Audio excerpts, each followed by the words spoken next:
Bonjour à toutes et à tous, c'est Sam de la chaîne Metal Horror. Le 13 mai dernier, j'ai eu l'opportunité de m'entretenir avec Rurik Saleh, auteur, acteur et musicien, une personnalité aux multiples talents, à l'occasion d'une double séance de films organisée au cinéma d'art et d'essai La Scala de Thionville. Cette soirée mettait donc à l'honneur deux grands films français. Dernier domicile connu, 1970, réalisé par José Giovanni, et Le corps de mon ennemi, 1976, réalisé par Henri Verneuil. À cette occasion, Rurik a présenté ces deux films au public, partageant anecdotes, analyses et éléments de contexte autour de ces œuvres marquantes du cinéma français. Je vous propose aujourd'hui cette rencontre passionnante autour du cinéma et de la carrière de Rurik. Je tiens donc à le remercier chaleureusement pour le temps qu'il m'a accordé et pour sa disponibilité tout au long de cet entretien. Un grand merci également à Stéphane Horry, directeur du cinéma La Scala, qui a accepté de fermer le cinéma à 3h du matin afin que nous puissions réaliser cette interview dans les meilleures conditions. J'espère que cet échange vous plaira autant que j'ai eu plaisir à le réaliser. Je vous souhaite un excellent visionnage.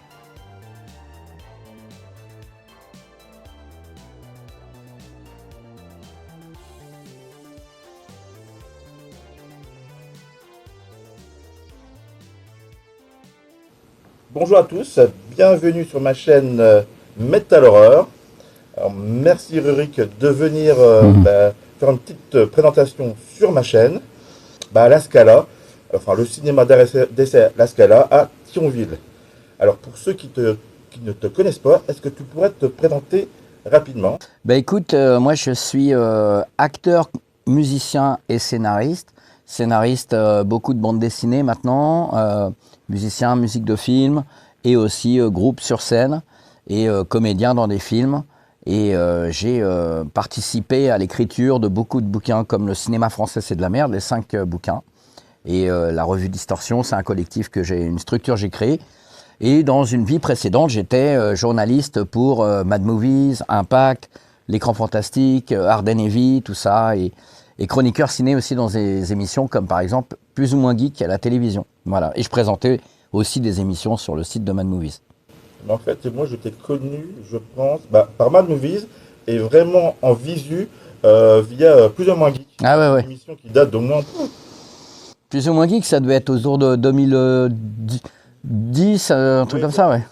Ouais. Ça date. Ouais. Est-ce que tu peux m'expliquer un petit peu comment tu es rentré dans Mad Movies? Là, à côté de toi. Le bouquin de Jean-Pierre. Écoute, ça s'est fait... Tout s'est un peu fait tout seul par des rencontres, hein, tu vois. Moi, j'avais contacté Alain Schlokoff à l'époque, ça date pas d'hier, début des années 2000. Et Alain Schlokoff étant le rédacteur en chef de L'Écran Fantastique et de Toxic qui venait de relancer. Et donc, j'appelle la rédaction et je leur dis, moi, j'aimerais bien écrire dans Toxic que vous venez de relancer. Puis je me rends compte qu'en fait, j'étais en train de parler à Schlokoff lui-même. Donc Alain avait été super cool, il m'avait donné ma chance, puis j'avais fini par écrire dans L'Écran Fantastique, etc. Et puis un jour, à Gérardmer, festival de Gérardmer, j'ai rencontré l'équipe de Mad, mais complètement par hasard. C'est-à-dire qu'on n'était pas copains, en fait. C'est des équipes qui ne se fréquentent pas, en fait, L'Écran Fantastique et Mad. Et on est devenus copains assez rapidement, on s'est vraiment fendu la gueule, on rigolait particulièrement avec Cédric Delelay, avec qui je suis encore très pote. Et en fait, c'était un moment, mais aussi, c'est un hasard, c'était un moment où l'équipe de Mad était en train de changer, tout se renouvelait, et il y en avait qui partaient, il y avait des nouveaux qui rentraient. Et en fait, c'était un moment où finalement, il y avait la possibilité de rentrer un peu dans cette équipe-là. Et moi, je me marrais avec eux sans arrière-pensée. Et le rédac chef m'a dit, est-ce que tu veux rejoindre l'équipe de Mad? Est-ce que ça t'intéresse? Et ça s'est fait vraiment naturellement. Comme ça. Donc voilà, ça s'est fait bien. Moi, j'ai envoyé un mail à Alain. Je lui ai dit, écoute, j'ai fait quelques années avec toi. Ça m'intéresse de continuer avec Mad. Et je suis arrivé dans Mad comme ça. Et à un moment, Mad ayant relancé Impact, du coup, on écrivait tous à la fois sur Impact et dans Mad, quoi. Quand je te dis ça, on est en 2006-7 là quand même. Hein. Tu vois, 2006-7, un truc comme ça. Et puisque je me souviens qu'en 2007, j'étais aussi rédacteur en chef de la dernière version de Ardennes et Ville, magazine de métal, avant que l'éditeur ne coule et arrête tous les magazines qu'il a fait. Et c'était super marrant. Et je me souviens que j'étais à la fois dans Mad et rédacteur chef de Ardennes et Vie. Voilà. En fait, je l'ai été à la fin. Au départ, quand je suis rentré dans Ardenne et Vie, c'était Renaud Doucet, le rédac-chef, et il y avait toute une équipe. Moi, j'étais rédacteur. Mais les éditeurs, il y en a un qui a coulé, le magazine a été racheté. Donc, au bout d'un moment, il y a eu un moment où le magazine s'est retrouvé sans rédac-chef. Et je me suis retrouvé rédac-chef du magazine dans sa dernière incarnation, avant que le dernier éditeur arrête et que Ardenne et Vie disparaisse, comme Rock Sound, comme Punk Rock, qu'il avait acheté aussi. Voilà. Et c'était super marrant, puisque il y a beaucoup de gens de l'équipe qui sont encore des potes à moi aujourd'hui, notamment Laurent Assuide. Laurent Assuide qui a bossé sur Metaluna avec moi, qui a bossé sur les publications Distorsion. Laurent, c'est un super pote, donc ça a créé des trucs quand même, Ardenne et Vie. Ça a été une époque, une amitié, une entité, une énergie importante. Vous ne lisez pas les premiers Metaluna?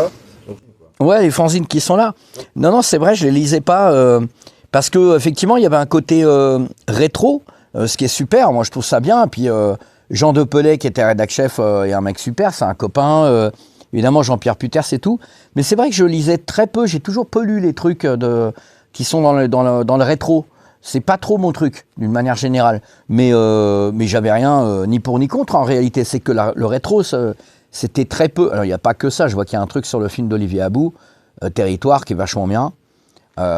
Mais il y avait quand même beaucoup, voilà, Jean Rollin, comme tu dis, Fantastique Belge.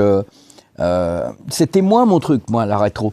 À part le Fantastique Guide de Jean-Pierre, quoi, dans ma... Donc, je lisais très peu Metaluna. Puis c'est vrai que je travaillais beaucoup à ce moment-là. J'avais pas forcément le temps de lire peut-être autant de trucs que je voulais. Et je suis devenu copain pendant que j'étais dans MAD avec Jean-Pierre. Parce qu'un jour, je me suis retrouvé à faire une fête chez lui dans sa maison du 77. On était plein. Et moi, j'étais super heureux de rencontrer Jean-Pierre parce que c'était notre rockstar, quoi. Et on est devenus copains très vite parce que d'abord, il avait des chiens. Et moi, comme j'adore les chiens, je rigolais avec les chiens toute la soirée. Et puis, il avait un sens de l'humour qui me faisait exploser de rire. Et en fait, ça s'est fait tout seul. On est devenus amis. Mais on est devenus amis, voilà, on est devenus amis. Il y avait rien derrière ça. Jean-Pierre, à ce moment-là, il avait vendu MAD. Et Jean-Pierre, il écrivait, enfin, il avait vendu MAD début 2000 déjà. Et il écrivait dans MAD. Et c'est tout. Tu vois, t'avais juste... on était deux personnes qui écrivaient dans MAD. Et sauf qu'il se trouvait que j'admirais ce mec-là. Mais voilà, ça s'est fait tout à fait tout seul. Le fantôme de Jean-Pierre qui passe. Et voilà, et c'est un jour où il m'a dit, écoute Rurik, ce fanzine, Metaluna, j'ai envie d'en faire un magazine en kiosque. Et donc de repartir de zéro. Et ce fanzine que donc je lisais pas. Et j'aimerais qu'on le fasse ensemble. Voilà. Et c'est comme ça que l'aventure Metaluna, elle a commencé. Et ça, c'est un email que j'ai encore qui est arrivé vraiment comme un cheveu sur la soupe. Je savais pas du tout qu'il avait cette intention. Voilà, donc ça, tout ça s'est fait tout seul, vraiment. Voilà. Et donc là, après, hop, t'es reparti sur le vrai Metaluna qu'on pouvait retrouver en milieu de la presse. Exact. En fait, on est vraiment reparti de zéro. Jean-Pierre, il m'avait dit, ouais, j'ai ce truc-là, j'ai ce nom, mais j'aimerais revenir de zéro et retravailler la formule, tu vois. Et en plus, Metaluna, cette version-là, il y avait un accent aigu sur le E. Et moi, je lui ai dit, comment on va parler de métal, on va enlever l'accent. Tu remarqueras que dans le magazine, il n'y a pas l'accent. Ah, ouais. Parce que je lui ai dit, on parle de métal. Et ça, il m'a dit, bon, d'accord, Rurik et tout. Ouais. Et en fait, ouais, on a dit, on va faire plus un magazine sur la culture, ce que nous on appelait la culture distordue, quoi. C'est-à-dire le métal, les films d'horreur, l'érotisme, la folie, les trucs un peu provocation. Un peu l'ancêtre de Distorsion. Et Jean-Pierre a dit, ouais, c'est marrant ça comme truc. Et Jean-Pierre, il s'occupait plus de faire soit des petits billets d'humeur comme il aime bien faire, soit de parler encore un petit peu du truc rétro. Et moi, j'ai demandé à des copains de venir, on essayait de parler aussi beaucoup de l'actualité quand même. Mais ça pouvait être un film d'horreur produit par Slash, on appelait Slash, ou alors John Carpenter que j'appelle pour qu'il me raconte sa carrière, ou Rob Zombie qui nous parle de son nouveau film. Ça pouvait aller dans plein de directions différentes, ou des gens qui faisaient des dessins animés ou de la bande dessinée incroyable. Voilà. On voulait parler d'un esprit, d'une culture, plus que d'un domaine précis. Ce qu'en France, on fait très peu, en fait. D'ailleurs, dans les magazines, dans les kiosquiers, chez les kiosquiers, des fois, on était en cinéma, des fois, on était en BD, des fois, ils nous mettaient en humour. Ils ne savaient jamais où nous mettre. C'était un ovni, ouais. Ben oui, parce que je pense qu'il y a des pays qui ont pas tous d'ailleurs, mais qui ont des magazines un peu variés comme ça. Mais nous, c'est vrai qu'on voulait parler d'un esprit plus. Et c'est vrai que les gens, ouais, mais alors ça va être quel rayon? Mais on s'en foutait des rayons, nous, en fait. Donc on faisait avec les lecteurs, on faisait c'est Jean-Pierre qui faisait ça d'ailleurs, le jeu du facing. C'est-à-dire qu'il disait, envoyez-nous vos photos quand vous le trouvez en kiosque et que vous le remettez devant les piles des autres magazines. Donc les mecs, ils le trouvaient des fois au fond des rayons. Ils le remettaient devant un autre magazine et ils prenaient la photo, puis ils partaient de la maison de la presse. Non, on se marrait bien. Il y avait une relation très intime avec les lecteurs. On rigolait vraiment, quoi. On avait créé les agents du désordre. Et c'est des mecs en France qui étaient volontaires pour qu'on leur envoie des flyers chez eux. Et peut-être toi, d'ailleurs, je sais pas. Et du coup, ils les mettaient dans leur région. Tu vois, il y avait vraiment un truc... il y avait un côté équipe qui était vraiment bien dans Metaluna. On était super, on était très proches des lecteurs, ouais. Ça n'a pas duré longtemps en plus. Hein. Le seul magazine en France qui aurait pu, et encore, c'est pas vraiment ça, il y avait peut-être Actuel et peut-être Métal Hurlant à certaines époques, tu vois, parce qu'il y avait un côté un peu électrique avec une maquette, faut pas oublier la maquette de Laurent Assuide, la maquette qui était complètement dingue. Et en même temps travailler, mais 10 fois plus dur à faire qu'une maquette classique. Et ça, Métal Hurlant l'avait à l'époque un peu. Et nous, moi tout de suite à Laurent, j'ai dit... il faut que ça soit dingue, limite, faut même pas qu'il y ait de blanc sur les pages, quoi. Faut qu'il y ait toujours un truc à mettre, tu vois. Et c'est vrai que c'est un magazine ovni. En fait, les gens, souvent, ils parlent effectivement, le magazine, ça a duré 1 an et demi. C'était on était vraiment comme une famille, avec les fonctionnements et les dysfonctionnements, pendant 1 an et demi. C'est-à-dire qu'on était presque 24 ensemble. Moi, je travaillais tous les jours de la semaine, tous les jours. Mais j'étais content. Mon temps était dédié à ça. Et les gens parlent parfois du fait que le magazine ait duré 1 an et demi, oui. Mais moi, c'est l'important, c'est l'intensité d'une histoire. Tu vois, tu peux avoir vécu une passion amoureuse dans ta vie qui a duré 3 mois, mais tu ne le oublieras jamais de ta vie. Et tu peux être marié depuis 40 ans avec la même personne, mais tu n'as même plus envie de la voir en peinture et tu la vois même pas quand elle est chez toi. Donc c'est pas forcément la durée qui fait la beauté du truc. Et nous, 1 an et demi, c'était intense. On était rincés à la fin. 9 numéros, ouais. 9 numéros, un peu plus. Ouais, on a commencé Jean-Pierre et moi, on a commencé à travailler sur le magazine 1 mois ou 1 mois et demi avant la sortie du numéro 1. C'est-à-dire qu'on a été à fond. Et c'était toute fin 2012. Et on a arrêté en septembre 2014. Tu vois, voilà, exactement. Puisque, je me souviens, puisque le premier volume de Distorsion, on l'a fait genre en décembre 2014. Tu vois. Ben justement, après, on va reparler de Distorsion, mais ça va être après le film, là, parce que c'était de l'entracte. Exactement, et ça va être le corps de mon ennemi dans pas longtemps. Voilà. Est-ce que tu as fait de mots sur Distorsion? Explique-nous un peu tout ça. En fait, avec Laurent Assuide, qui était le maquettiste de Metaluna, donc vous avez ici 4 couvertures incroyables, toujours dessinées, etc. Quand Jean-Pierre Puters, en septembre 2014, décide d'arrêter le magazine Metaluna, nous, on s'est dit, écoute, c'est un peu con d'arrêter l'année 2014 sur l'arrêt de quelque chose. Et c'est ce que je disais tout à l'heure, c'est qu'on compare... effectivement, la durée de Metaluna, c'était 1 an et demi, mais 1 an et demi puissant, 1 an et demi fort, et très éreintant émotionnellement, etc. Mais absolument génial, quoi. On s'est fendu la gueule. Vraiment, c'était comme une famille, un peu dysfonctionnelle, fonctionnelle et dysfonctionnelle. On se fendait vraiment la gueule, quoi. C'était très fort. Et on était très heureux et très fiers de ce qu'on avait fait, parce qu'effectivement, il n'y avait pas d'équivalent, il n'y en a toujours pas vraiment. C'était un ovni, ce magazine, Metaluna. Et donc, Jean-Pierre décide à un moment d'arrêter le magazine, puis il s'est concentré un peu sur des bouquins à lui, etc. Et nous, on s'est dit, écoute, on arrive à la fin de l'année, est-ce que ce ne serait pas bien de terminer l'année sur finalement la création d'un truc, la naissance d'un truc, plutôt que la mort de quelque chose.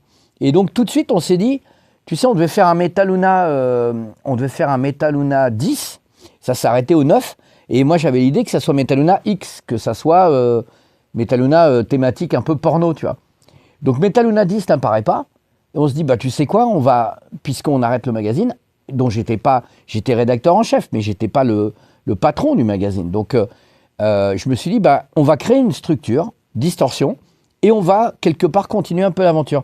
D'où Distorsion X, qui était en fait Metaluna X, Metaluna 10.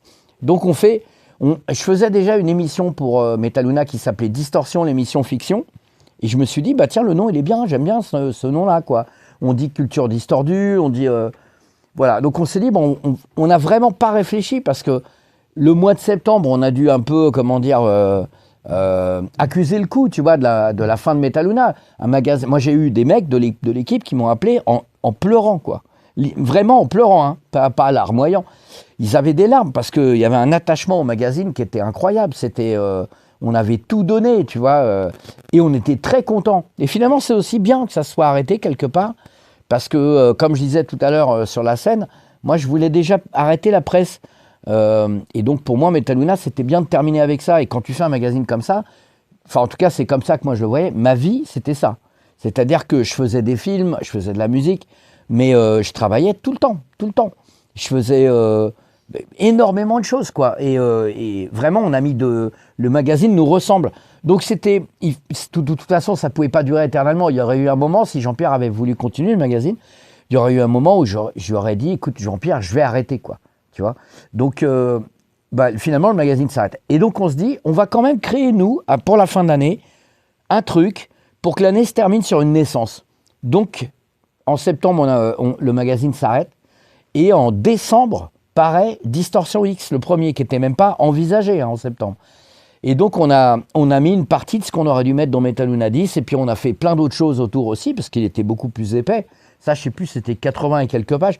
Metaluna c'est 144. Donc il fallait vraiment, Distorsion c'est 144, donc il fallait vraiment, il fallait vraiment créer quelque chose. Et on a repris, alors c'est toujours Laurent qui fait la maquette, on a fait toujours cette maquette complètement folle. Et en fait, on a lancé la fabrication et l'impression sans même savoir si on n'avait pas de distributeur, on savait pas si le public allait nous suivre, mais on avait envie de ce truc. Et donc on a fait une précommande en même temps parallèlement qu'on imprimait le truc. Et il y a eu plein de gens qui ont répondu présent à l'appel, et le truc a cartonné, et aujourd'hui il est épuisé d'ailleurs, Distorsion X, et on était super heureux. Alors le but c'était pas de faire une publication qui continue, qui soit genre mensuelle ou bimensuelle, parce que ça veut dire que tu te lèves, tu te couches, tu fais que ça. Nous c'était de faire de temps en temps des publications qui nous plaisent, voilà. Et comme Distorsion X a bien marché, on a enchaîné avec Distorsion Choc, où on a demandé à Jean-Michel Nicolet de faire la couverture, une peinture originale qu'ils ont acheté à Nicolet, l'équipe, depuis, et qui m'ont offert. Donc j'ai le tableau chez moi. Nicolet, c'est le mec qui a dessiné pour Métal Hurlant, qui a fait quelques-unes des premières couvertures de Métal Hurlant, mec super gentil et extrêmement talentueux, qui a une tête de Sherlock Holmes, un petit peu un swag incroyable. Et on a fait ce Distorsion X qui a marché, Distorsion Choc, qui a marché encore mieux que Distorsion X. Et voilà, entre-temps, on a trouvé un distributeur en librairie, puis on a commencé à exister. Mais c'est vraiment parti sur une espèce de fougue, comme ça, un peu folle, pour continuer à faire des choses comme on le voulait. Mais on a créé donc Distorsion fin 2014, là on est en 2026. On a fait 10 bouquins, tu vois, donc c'est pas non plus un rythme effréné, mais toujours des bouquins qu'on a réfléchi, qu'on a pensé, quand on a eu envie de les faire. On n'était pas pris par une obligation. Putain, dans 2 mois, il en faut un nouveau. Tu vois, c'était vraiment, c'est fait au désir, quoi. Et le cinéma français, c'est de la merde. C'est une collection de bouquins qu'on a voulu faire et qu'on avait déjà proposé à Jean-Pierre Puters à l'époque. Et Jean-Pierre Puters, comme il essayait quand même de faire exister Metaluna, il a dit « Ouais, j'aimerais bien faire des Metaluna Books, mais c'est peut-être un peu tôt pour penser à ça. » Et finalement, on ne les a pas fait, mais il aimait bien l'idée. Et quand on a lancé Distorsion, on s'est dit « Mais vous vous souvenez, on avait cette idée-là, pourquoi on ne les ferait pas nous-mêmes ?» Donc on a fait, après Distorsion Choc, on a fait le premier cinéma français, c'est de la merde. Et on était persuadé que ça ne marcherait pas. Parce que le cinéma français, en 2016, puisque cette année, c'est les 10 ans, il y avait pas de, pour ainsi dire, il n'y avait pas de ressortie de films français un peu cultes en Blu-ray. Il n'y avait pas une hype retrouvée sur le cinéma français un peu culte, un peu classique, comme ce qu'on a là, hein, comme Dernier domicile connu, L'héritier, l'Alpagueur. C'était des trucs, c'était un peu dur de les vendre quand même aux gens. Donc on s'est dit, on va faire ces livres parce que pour nous, c'est important de défendre le cinéma français qu'on aime. On a envie de dire aux gens à quel point c'est cool. Et en utilisant un peu les codes Distorsion, c'est-à-dire une maquette apocalyptique, extrêmement travaillée, puisque chaque film, chaque double page, la maquette change. C'est-à-dire qu'il y a 75 films, il y a 75 maquettes différentes. La typo change, il y a 75 typos différentes. Donc on voulait que ça soit une sorte de feu d'artifice pour dire aux gens « Mais si, le cinéma français, c'est cool !» Et en fait, contre toute attente, ça a cartonné, puisque c'est vraiment la collection pour laquelle maintenant on est connu. Et on ne s'y attendait pas du tout. Hein. Le premier bouquin, on a fait un petit tirage, parce qu'on s'est dit, ça ne marchera pas. On a fait 1000 exemplaires. On s'est dit, bon, boum, en un mois, terminé. Plus d'exemplaires. On a dit, ah putain, la vache, mais c'est vraiment pas du tout ce à quoi on s'attendait. On s'est dit, on va produire ça à perte, parce que c'est important. Et en fait, le public a complètement répondu présent. Non, en fait, tu as raison, parce que moi, je suis très branché série B, série limite Z, fantastique, horreur, les giallo. Et effectivement, moi, je m'intéressais pas assez au cinéma français. Ouais. À part peut-être, comme on a vu là, tu sais, sur Metal Luna du Jean Rollin. Bon. Et moi, je crois qu'on en a un, Jean Rollin, sur les 5 livres. Hein. et via tes MOOC, ouais. J'ai redécouvert le cinéma français et le cinéma de genre français. Ouais. Et c'est pour ça que je me suis intéressé, effectivement, au film là, qu'on a vu. Ouais. Bah écoute, c'est cool de le savoir. Franchement, nous, c'était notre but. Hein. C'était vraiment que les gens, puissent découvrir les trucs. Parce que à l'époque de ces mecs-là, Ventura, Belmondo, Delon, jusqu'au milieu des années 80, c'était des stars, c'était des héros. Moi, quand j'étais petit, Belmondo, c'était un héros. C'était un super-héros. Dans les cours d'école, vraiment, quand j'habitais Paris à l'époque, et je me souviens, les gamins, ils étaient là, ouais, t'as été voir le professionnel, t'as vu le marginal. C'était des héros pour les enfants, ces mecs-là. Et c'est vrai que c'est un truc, moi, le cinéma français, je continue de le trouver formidable. Il y a vraiment des trucs géniaux. Dominique Moll, pour moi, c'est un mec brillant. Il y a plein de mecs formidables en France, vraiment. Et de meufs formidables. Enfin, il y a plein de films formidables. Mais on a perdu un peu ce côté héros. Il y a un truc, tu vois, des mecs qui ramenaient sur leur seul nom 1, 2, 3 millions de spectateurs en salle, ça n'existe plus. Il y a des mecs qui ont du succès. Il y a des mecs comme Pierre Ninet, il a du succès, Pierre Ninet. Gilles Lelouch, il a aussi un peu de succès. C'est des mecs. Mais ça n'a rien. Mais ce sera les premiers à te le dire, que ça n'a rien à voir avec ces mecs-là. C'est-à-dire que ces mecs-là, tu montais un film, parce que tu avais ces gars-là, tu savais que tu avais... tu vois, on disait tout à l'heure, Le corps de mon ennemi, c'est 1,7 million d'entrées en France. C'était un petit Belmondo, quoi. 1 700 000. Pour Belmondo, c'est une petite déception. Voilà, c'est ce niveau-là, ces gars-là. Et c'est vrai que il y a toujours des acteurs géniaux. Moi, je ne serais jamais du genre à dire les acteurs, aujourd'hui, c'est de la merde. C'est pas vrai. En France, il y a des acteurs extraordinaires. Il y en a toujours eu. Il y a des mecs comme Podalides que moi, je trouve brillants. Et puis là, ça va m'échapper sur le moment, mais tu as des gens qui sont fabuleux. Mais il y avait effectivement une popularité incroyable du cinéma français. Quand j'étais petit, personne disait le cinéma français, c'est de la merde. Et ça, c'est arrivé après. C'est arrivé et c'est triste parce que tu dis, mais putain, mais comment on peut être aussi con pour se vomir dessus à ce point-là, quoi. Et tu vas au Japon, c'est pareil. Les Japonais, ils disent, ouais, le cinéma japonais... tu vois, Nihon no eiga hontou ni kuso desu, ils vont te dire. C'est vraiment, ils aiment pas leur propre cinéma. Et c'est triste. C'est triste parce que nous le cinéma, à Cannes, il y a toujours 3 mecs. Là, cette année, il y en a 2 ou 3 en compétition officielle des Japonais. Et c'est un peu pareil que le cinéma français. C'est-à-dire qu'il est ultra révéré à l'étranger, notamment au Japon, ou dans je suis pas sûr qu'elle existe encore, mais une grande chaîne de vidéoclub qui s'appelait Tsutaya, comme ils ne copient pas au Japon. C'est une chaîne qui a existé très longtemps, parce que le piratage là-bas, voilà, c'est mineur. Et il y a toujours un rayon entier, dans tous les Tsutaya du Japon, il y avait Nouvelle Vague. Il y avait tous les Godard, tous les Truffaut, tous les trucs. Le cinéma français, pour eux, c'est intouchable, quoi. Et quand on a fait le premier cinéma français, c'est de la merde, le bouquin, je me suis dit, pour convaincre encore plus les lecteurs, je vais aller demander à des mecs d'Hollywood de parler des films français pour dire aux lecteurs, vous avez vu comment les gens en parlent. Donc, j'ai été chercher Chuck Russell, qui c'était encore Chuck Russell, Eric Red, scénariste de Hitcher, scénariste de Aux frontières de l'aube, tout ça. Et j'ai été chercher qui d'autre encore putain, je sais plus. Et dans le deuxième, c'était Lloyd Kaufman, Grave Masterton. Non, je crois que c'était déjà Jack Sholder dans le premier qui a fait Freddy 2. Et ils ont dit, mais évidemment on va te faire un texte sur le cinéma français. Et Chuck Russell nous a dit, mais moi j'ai vu dans ma petite ville de province La Nuit américaine de Truffaut, ça a changé ma vie. Et le mec qui a fait Le Blob te dit Truffaut a changé ma vie. Et je voulais dire aux Français, vous avez vu comment ces mecs-là que vous révérez parlent du cinéma français, alors aimez-vous un peu plus, quoi. Essayez de comprendre à quel point il y a de quoi être aimé. Et si vous aimez ces mecs-là et qui nous aiment à ce point-là, peut-être qu'on peut s'aimer aussi comme eux nous aiment, tu vois. J'avais vraiment envie de dire ça. Moi, c'était important. Des mecs, tu vois, ces gens-là, ils l'ont fait avec... j'avais croisé aussi William Lustig, qui a fait Maniac Cop, qui m'a jamais envoyé le texte, cet enfoiré. Mais il m'avait dit, oh yes, I want to write something about fear over the city. Peur sur la ville. Il m'a parlé de peur sur la ville direct. Il était là, mais peur sur la ville. Et tu vois dans les yeux de ces mecs qui font du cinéma d'exploitation ou hyper classos aux États-Unis, quand tu leur parles de cinéma français, il y a de la lumière dans leurs yeux, quoi. Et je voulais capturer ça. On parlait tout à l'heure à table de Richard Linklater qui a fait le film Nouvelle Vague, qui était au César là, avec le tournage d'À bout de souffle.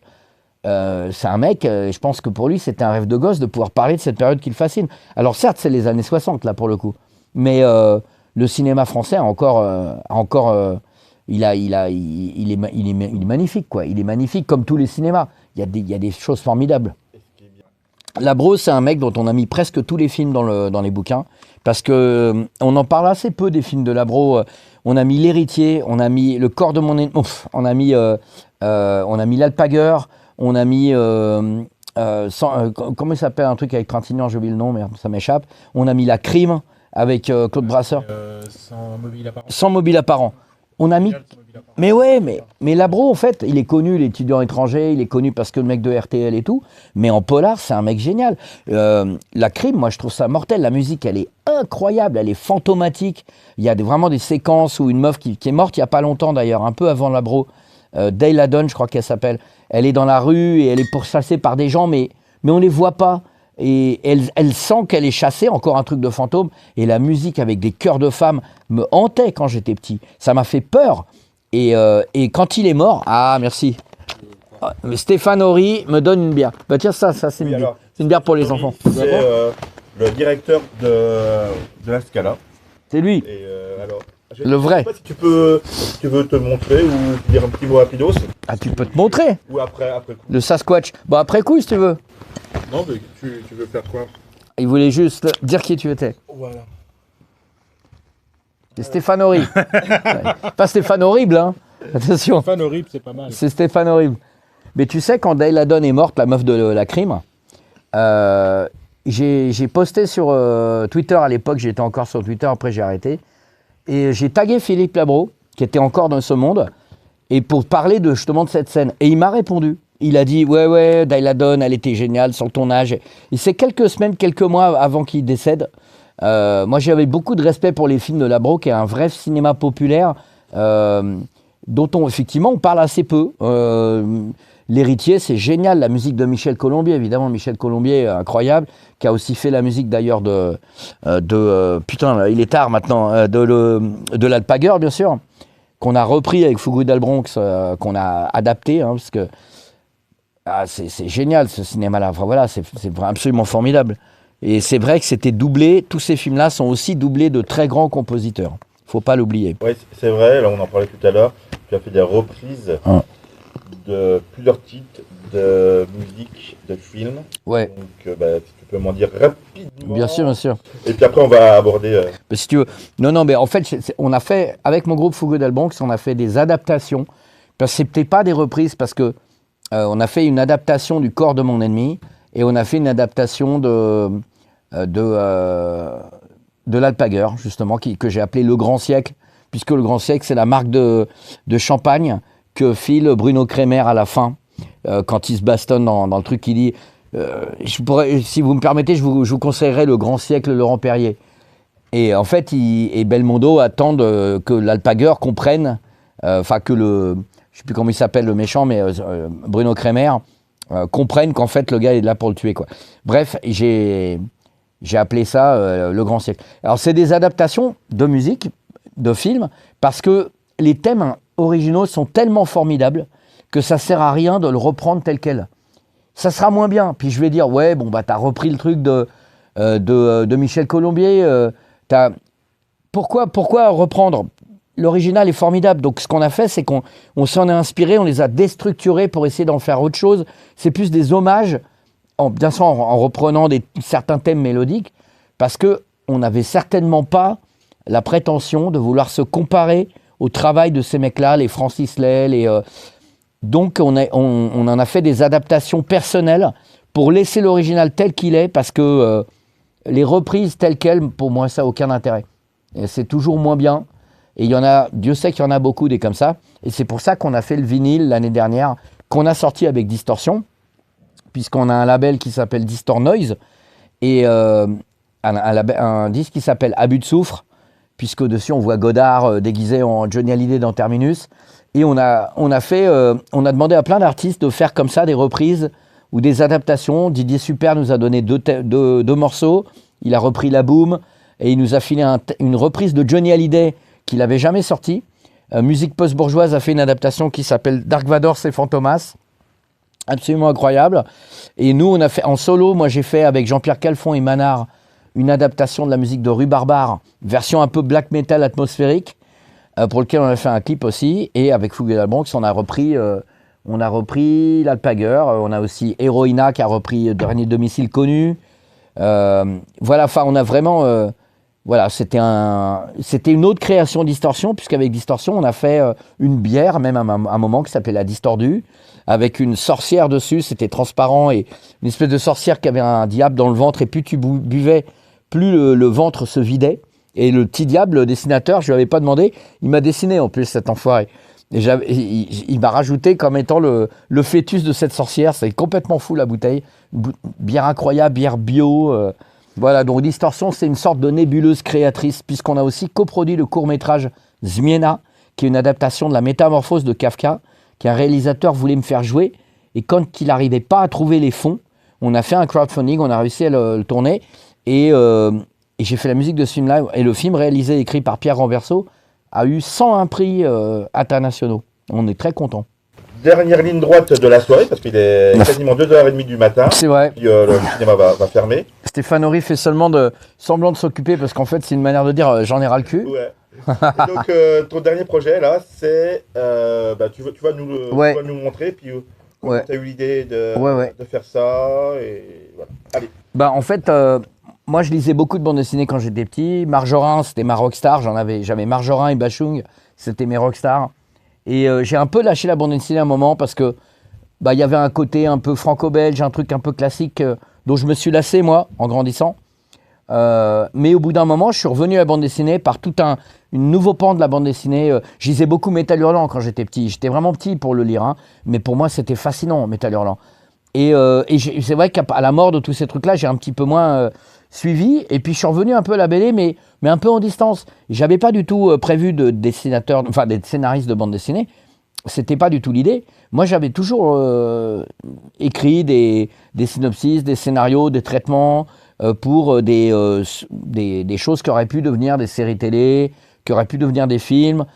Et j'avais un peu ça sous le coude. Et un jour, dans une fête, dans un domaine viticole, j'ai rencontré un gars qui avait un t-shirt d'Iron Maiden, et on est devenus potes parce qu'on se comprenait, on se marrait. Et je lui dis, et toi tu fais quoi? Il me dit, moi je suis scénariste de bande dessinée. Je lui dis, ah bon, c'est quoi ton nom? Il me dit, moi c'est Corbeyran. Et je dis, je connais pas. Et en fait, Corbeyran, il avait fait 400 albums de BD. Et moi, ne connaissant pas vraiment la BD, on est devenus copains parce qu'on s'aimait bien, mais pas du tout parce que je me suis dit, c'est le mec qui... Je savais pas. Et comme de la même manière que lui savait pas du tout ce que j'avais pu faire. Metaluna, Mad, tout ça. Donc c'était une rencontre humaine. Et un jour, il m'a dit, t'aurais pas des histoires qui traînent un peu, qu'on pourrait faire, des trucs horrifiques? Je dis, si, bien sûr, parce que justement, j'avais écrit plein d'une anthologie qui aurait pu devenir donc une série d'horreur à la télé, de mystères, d'angoisse. Et il m'a dit, vas-y, tu sais quoi, on va aller regarder ce qu'il y a là-dedans. Et si on ne pourrait pas en faire une anthologie. Et j'en ai réécrit pour l'anthologie, et c'est devenu ma première BD, Seule l'ombre, que j'ai faite avec Éric Corbeyran et Pascal Millet, qui a dessiné chez Comics Initiative, pour lequel j'étais venu d'ailleurs au Rayon Vert il y a quelques années. Et Et c'est par hasard que c'est arrivé.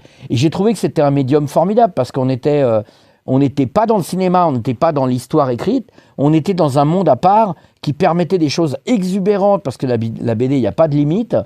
Et en fait, je me suis totalement retrouvé dans ce monde que j'ai trouvé, j'ai trouvé qu'on pouvait faire des objets absolument extraordinaires, ce qui était évident, mais pour moi, ça ne l'était pas.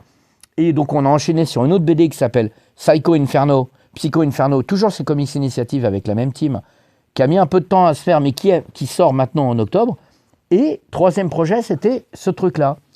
Neige de sang, quand j'habitais au Japon, au début des années 2000, j'avais écrit cette histoire inspirée par un disque d'un mec qui s'appelle Joji Hirota, qui est un musicien japonais qui, sur le label de Peter Gabriel, Real World, avait repris notamment une comptine traditionnelle japonaise qui s'appelle Komori Uta et qu'on chantait aux enfants. Et moi, quand je l'ai écoutée, elle m'a fait peur, en fait. Je me suis dit, putain, on dirait une comptine, on dirait une chanson de fantôme, avec la voix de l'enfant qui fait...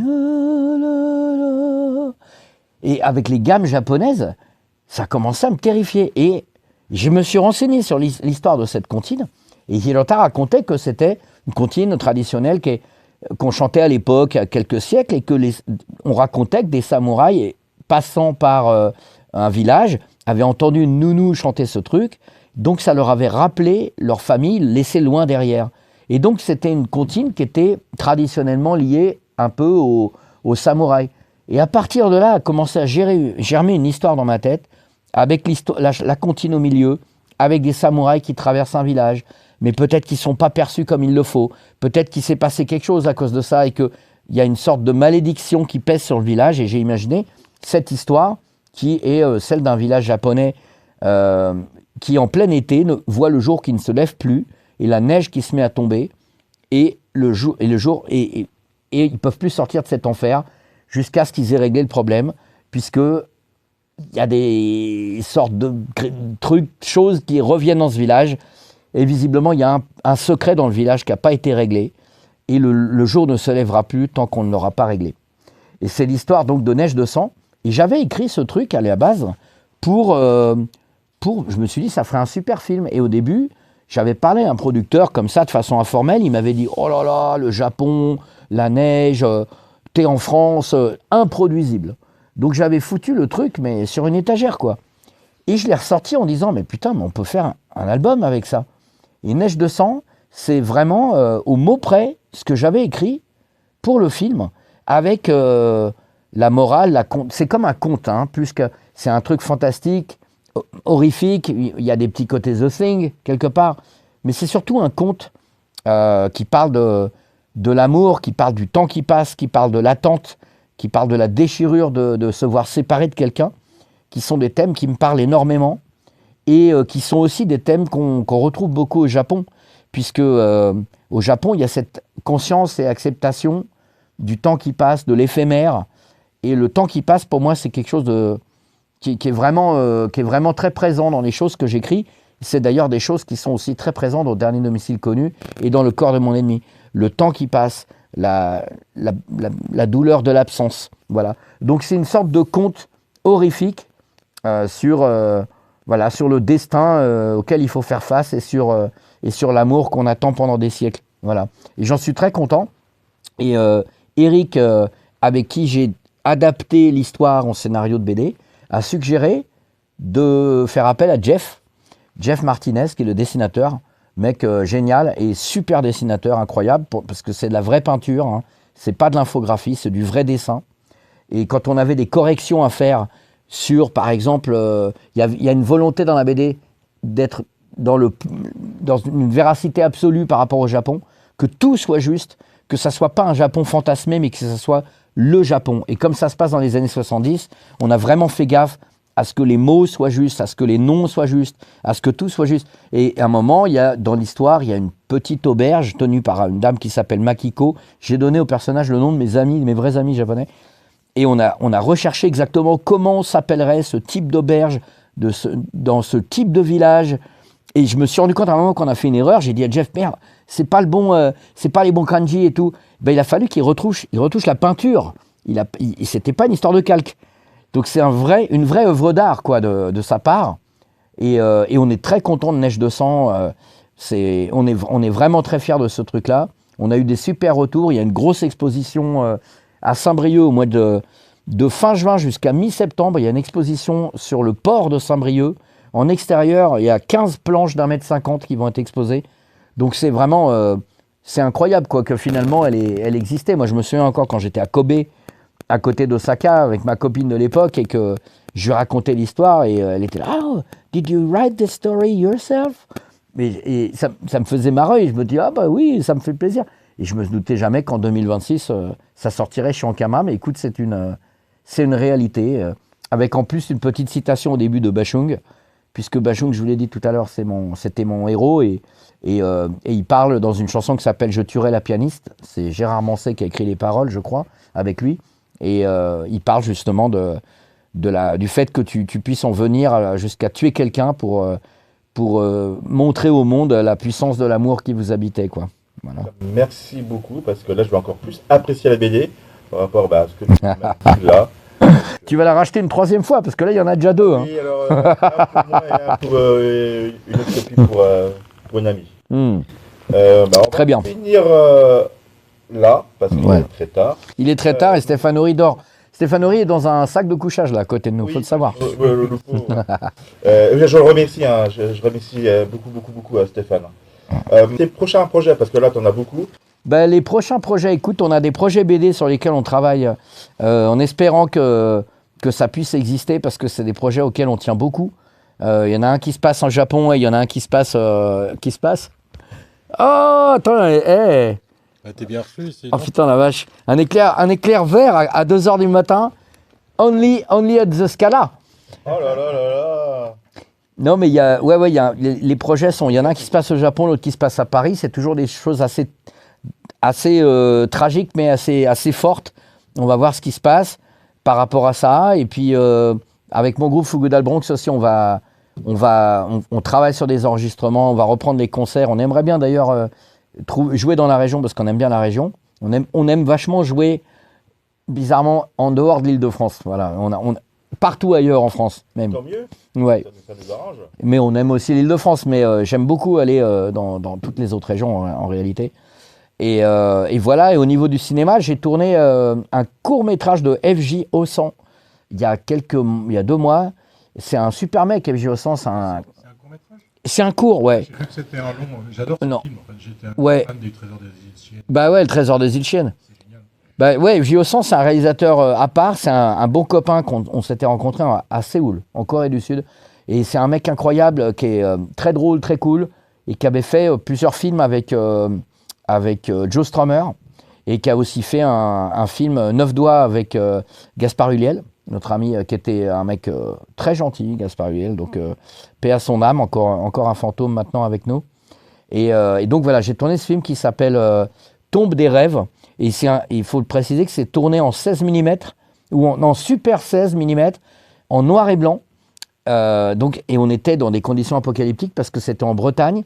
Et il y avait des inondations, il y avait des plaines qui sont devenues des lacs pendant le tournage. Les trucs s'envolaient, c'était la fin du monde. Et c'est le film où quand il fait un fondu sur toi, il le fait en direct. Il ferme l'obturateur. Donc c'était vraiment fascinant de travailler comme ça. Moi, j'avais jamais vu ça. Et FJ, il a fait un super truc complètement poético-zombie-esque, tu vois, impressionnisto. Non, c'est vraiment beau. Et il y a aussi un film que j'ai tourné, un long métrage, qui s'appelle Spirit, film de fantôme. J'attends que Fabien Delage, son réal, le sorte. Les images sont incroyables. J'ai pu en voir parce qu'il a tourné en 2 fois. Et les premières images, oh la vache! Et ça se passe au début du siècle en France. Et je pense que ça va être bien cool, ça. Bon, on a hâte de voir tout ça, tous tes projets, tous tes films, courts-métrages. Et mon éclair au chocolat vert. Et bon appétit à 3h du matin. Merci. Allez, merci beaucoup, Rick. Merci. Stéphane, pour ton accueil, pour tout. Allez, ciao pour une prochaine vidéo sur ma chaîne. Absolument. Au revoir.